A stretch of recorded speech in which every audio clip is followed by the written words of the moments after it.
બિલીમોરાથી ખૂબ જ ચોંકાવનારા સમાચાર સામે આવ્યા છે। બિલીમોરામાં એસએમસી અને બિશ્નોઈ ગેંગ વચ્ચે ફાયરિંગની ઘટના બની છે, જે ઘટના ખૂબ જ ચકચારી મચાવનારી છે અને આ ઘટના શા માટે ઘટી, શું થયું હતું તે જાણીએ।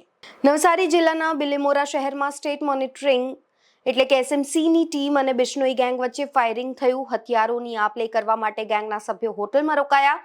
એ વખતે પોલીસ આરોપીઓને ઝડપવા માટે હોટલમાં ગઈ અને એ જ સમયે પોલીસ અને ગેંગ વચ્ચે ઘર્ષણ સર્જાયું। ગેંગે પોલીસ પર ગોળીબાર કર્યો અને એના જ પગલે પોલીસે પણ સ્વ બચાવમાં ફાયરિંગ કર્યું, જેથી હથિયારો આપવામાં આવેલા 5 પૈકી એકને પગના ભાગે ગોળી વાગી, જેથી તેને સારવાર માટે હોસ્પિટલ ખસેડવામાં આવ્યો છે। એસએમસીને બાતમી મળી હતી કે હથિયારોની આપ લે કરવા માટે બિશ્નોઈ ગેંગના 4 જેટલા ઈસમ એક હોટલમાં રોકાયા છે અને આ બાતમીના આધારે એસએમસીની ટીમે દરોડા પાડ્યા હતા। પોલીસને જોઈને આરોપીઓએ પકડાઈ જવાના ડરથી નાસી છૂટવાના ઈરાદે પોલીસ ટીમ પર ગોળીબાર કર્યો। પોલીસે પણ પરિસ્થિતિને કાબૂમાં લેવા અને સ્વ બચાવમાં વળતો ગોળીબાર કરતા એક આરોપીને પગના ભાગે ગોળી વાગી, જેને તાત્કાલિક સારવાર અર્થે હોસ્પિટલ ખસેડવામાં આવ્યો।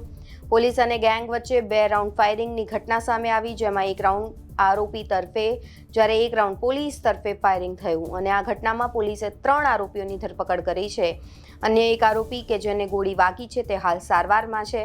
પોલીસે આરોપીઓના કબજામાંથી 3 દેશી બનાવટી પિસ્તલ અને 27 જીવતા કારતૂસ જપ્ત કર્યા છે। હાલમાં પરિસ્થિતિ નિયંત્રણમાં છે। તો આ રિપોર્ટમાં બસ આટલું જ। ગુજરાતના તમામ મહત્વના સમાચાર જોવા માટે અને જાણવા માટે આપ જોડાયેલા રહો ગુજરાત તક સાથે। નમસ્કાર।